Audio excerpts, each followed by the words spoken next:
After enduring some rough days, Sakamoto was finally enjoying a well-deserved break with his family. Accompanied by his wife, he attended his daughter's school event, relishing the rare moment of normalcy. Meanwhile, back at the store, the responsibility of keeping things in order had fallen on Shin's shoulders. However, things weren't going smoothly for him, especially with Lu causing trouble yet again. Lu, in her usual mischievous manner, had borrowed Shin's clothes for the day, using them for all sorts of messy chores around the shop. When Shin noticed, his frustration boiled over. "What the hell, Lu?" he shouted. "Those are my clothes." Lu, unfazed, merely smirked. But as their bickering escalated, her thoughts took a turn for the worse, silent insults and petty grievances flooding her mind. Unfortunately for her, Shin, being a psychic, could hear every single word. "You think that about me?" he snapped, glaring at her. Lu crossed her arms. "I can think whatever I want. You're the real problem here, eavesdropping on people's minds like a total creep." She scowled before adding, "Seriously, how am I supposed to be comfortable knowing you're always reading my thoughts?" The moment she said it, something shifted in Shin's expression. His usual annoyance melted into something else, something more vulnerable. For the first time, Lu's words seemed to truly get to him. Without a word, he turned and walked out of the store. Lu stood there, watching him go, a strange feeling settling in her chest. Had she actually hurt him? She hadn't expected him to take it so personally. The store fell into an uneasy silence. Moments later, the quiet was broken by the creak of the front door. Lu turned, expecting Shin, only to be met by a group of men clad in bizarre astronaut suits. Their strange, reflective helmets obscured their faces as they stepped inside, scrutinizing her with interest. Then one of them pointed at the name tag on her chest. Shin's name, thanks to the clothes she had borrowed. "There he is," one of them muttered. Lu blinked. Wait, they thought was Shin. This was bad, really bad. Before Lu could react, the strange men seized her and dragged her into their van. The door slammed shut, sealing her inside as the vehicle sped away.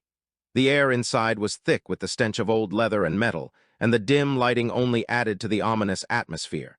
As Lu struggled against her restraints, one of the kidnappers, a senior among them, authoritative presence, spoke up. "Shin, you thought you could hide forever, didn't you?" He mused, eyeing her, or rather him, in his mind, with amusement. 11 years ago, you were nothing more than a lab rat in our facility, a failed experiment, or so we believed. But against all odds, you managed to escape." Lu narrowed her eyes, her pulse quickening. "What the hell is this guy talking about?" The senior continued, ignoring her bewildered expression. "You weren't the only child in the program, but in the end, you were the only success. The only one who developed psychic abilities." He chuckled, shaking his head. "And now, after all these years, you had the nerve to dye your hair red, thinking that would be enough to throw us off. How naive." One of his subordinates shifted uncomfortably. "Yes, sir," he interjected hesitantly. "I think we might have the wrong person."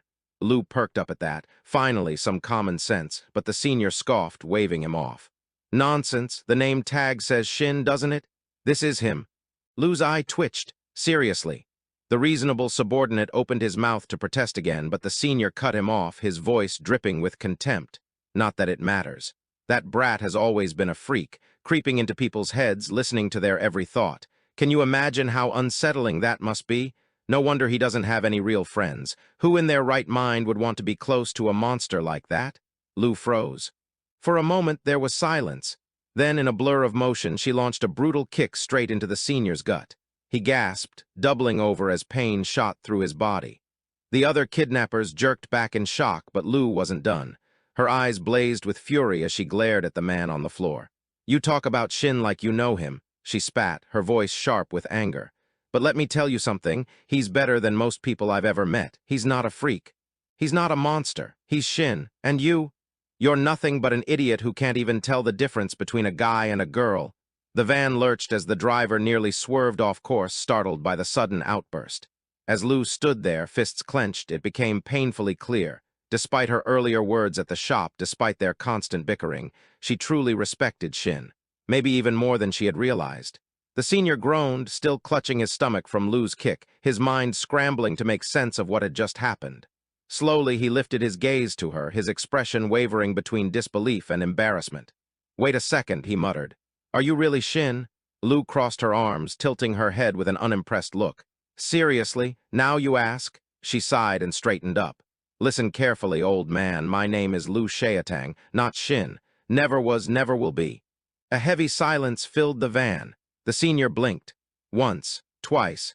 His jaw tightened as the realization hit him like a freight train. Meanwhile, the reasonable subordinate who had been silently watching this train wreck unfold smirked and leaned back against the van's interior. He let the moment stretch just a little longer before casually shrugging. Told you. The senior's eye twitched. He opened his mouth, then closed it, utterly dumbfounded. How had he let something as simple as a name tag fool him so completely? Lou, arms still crossed, shot him a deadpan look. Yeah, great job, genius. Now, are you letting me go, or do I have to kick some more sense into you? Shin had finally cooled off and decided to return to the store to sort things out. But when he stepped inside, bam! Everything was in shambles and Lou was nowhere to be seen. Shocked and speechless, Shin barely had time to process the scene before Sakamoto strolled in. After hearing the whole messy tale, Sakamoto, cool as ever, whipped out his phone. Thanks to some sneaky GPS trackers planted in their name tags, yes, really, he quickly located Lou's whereabouts. Meanwhile, in a creaky van somewhere nearby, the senior kidnapper was sweating bullets. He was sure that if he came back empty-handed, the lab, of all places, would rain down punishment on him. And to top it off, Lu Shaotang was having a crisis of conscience, regretting all the snark she'd dished out about Shin. Maybe this was karma catching up with her.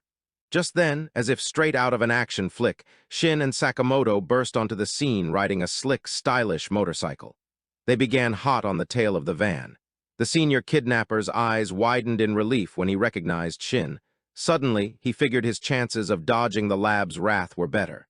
In a moment of overconfidence, he barked orders at his henchmen to capture Shin. But well, let's just say Shin and Sakamoto made short work of them. The henchmen didn't know what hit them. Panicked and desperate, the senior called on his colleague, Seba, for backup. Just as Shin was about to free Lou, Seba stepped out of the van. Shin tensed, ready for a showdown, but then something bizarre happened. Seba vanished into thin air, becoming completely invisible. Before Shin could recover, the unseen Seba swooped in and knocked him down in a flash. Seba then turned his focus on Sakamoto, who was still speeding away on his bike. With invisibility on his side, Seba thought he'd sneak up and finish the job. But Sakamoto was not about to be outdone. He caught Seba midair, turning the would-be assassination into a clumsy grab. In a final act of desperation, Seba managed to rip out the fuel tank of Sakamoto's bike and made his escape. After regrouping, a now visible Seba was hauled back to the senior. Under intense questioning, he admitted he'd failed to catch Shin. But on the bright side, Lou was still in their clutches. Meanwhile, Shin and Sakamoto, though having saved themselves, hadn't yet freed Lou. Still, hope wasn't lost. Sakamoto revealed that Lou's last known location was a secret facility called the Lab, a place where Shin had grown up. But something didn't add up. Shin remembered the folks at the Lab as quirky oddballs rather than dangerous masterminds. So why the kidnapping? Determined to find answers and rescue Lou, the duo headed to the Lab, a secret hideout ingeniously hidden in the basement of a science museum. When they arrived, they were greeted by a group of adorable girls asking for selfies. Initially, Shin wasn't keen on posing, but after some convincing, and a couple of dinosaur masks later, they not only took the photos but even ended up buying prints from the girls. Down in the basement, the senior and Seba were busy escorting a frustrated Lu Shaotang. Just as the senior was getting nervous about their growing collection of misadventures, his boss called in. He questioned whether the captive was really Shin.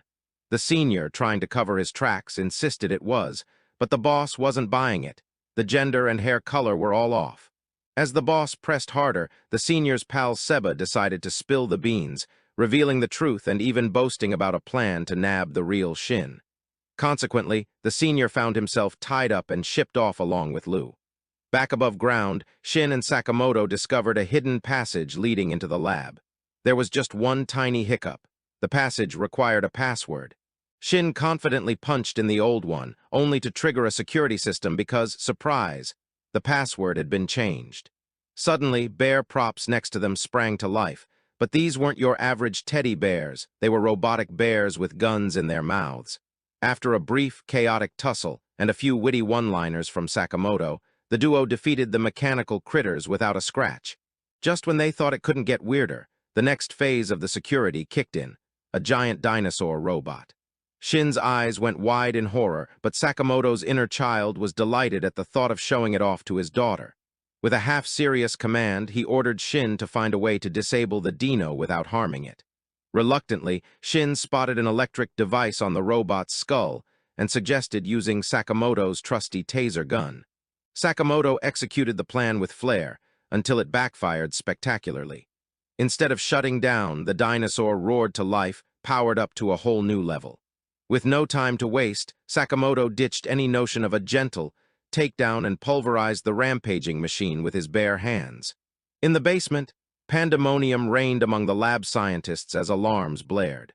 A surly guard tried to keep order, shoving a protesting scientist who complained about 3 days of non-stop work. Just then, Shin and Sakamoto crashed the party, taking down the guard like it was just another Tuesday. The scientists, wide-eyed and jittery, explained that the facility had been overtaken by an assassin group forcing them to develop mysterious tech for their own gain. They begged Shin to leave immediately, but he was having none of it. As the debate heated up, an unfamiliar, menacing figure began striding toward the lab. In their panic, the scientists scrambled to hide Shin and Sakamoto. Elsewhere in the facility, Lu Shaotang and the senior were confined in a cell. The senior was bawling like a toddler, much to Lu's annoyance. She couldn't resist landing another perfectly timed kick. Just as the senior was about to launch into another complaint, he noticed Lu was trying to chip away at the cell bars with a small rock. "Really? A rock?" he scoffed. From behind, a grumbling voice agreed. It turned out the trapped lab chief was also in the cell, offering to help plan a jailbreak. Back inside the lab proper, the mysterious man cornered a scientist who was desperately trying to keep Shin and Sakamoto hidden. With chilling calm, he pulled a pen from the scientist's pocket and jabbed it into his hand, threatening to do the same to everyone if they didn't spill the secrets. At his wit's end, Shin decided to retaliate. He hurled a pen at the enemy. Of course, he purposely missed, turning the moment into a mix of absurdity and tension. In a flash, the enemy, moving with insane speed, appeared behind Shin and injected a syringe into his neck. The serum scrambled Shin's brain waves, leaving him barely able to speak as the enemy threatened an even deadlier injection. Out of nowhere, Sakamoto reappeared and with one mighty punch knocked the foe to the ground. He then turned to Shin with a wry smile and asked, "So, do you want to save the lab?" Without a second thought, Shin replied, "Yes." With that declaration, Sakamoto was all in on the rescue mission, bringing him Shin and a mishmash of unlikely allies closer to saving Shin's childhood home. And just when you thought things couldn't get any more twisted, a mysterious couple appeared at the museum gate, leaving the adventure hanging on a delicious cliffhanger. That's all for today's wild ride. Don't forget to subscribe for more offbeat adventures and laughs. Thanks for watching.